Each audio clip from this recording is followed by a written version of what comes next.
remember beforehand them asking us to do it.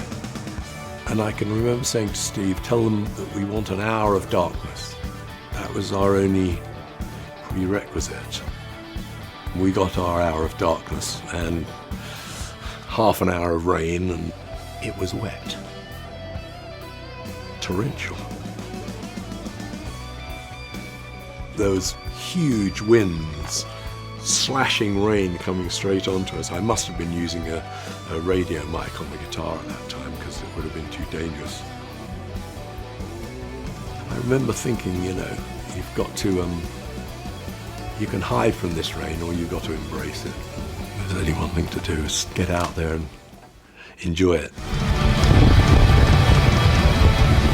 We had Sam Brown and her mum, Vicky Brown, on the tour, and of course we had Claire Torrey, the original singer of Great Gig in the Sky, singing with us that night, and we had Candy Dulfer playing saxophone. But it went really well. It was a really good show.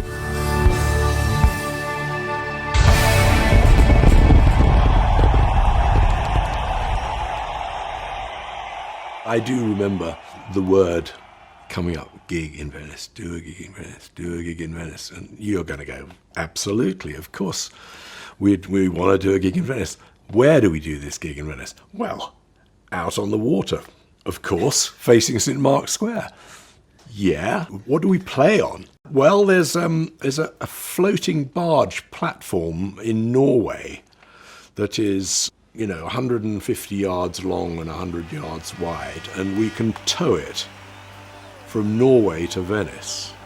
That's through the North Sea, down the Channel, across the Bay of Biscay, through the Straits of Gibraltar, down past all of Spain, France, and up the other side of Italy. And that is what happened. It was a fantastic occasion. The whole of the city of Venice had promised us everything. Loos, food, you know, for the massive amount of people who were going to be there, and I don't think they even quite understood how many people were actually going to turn up to this thing, and it was enormous.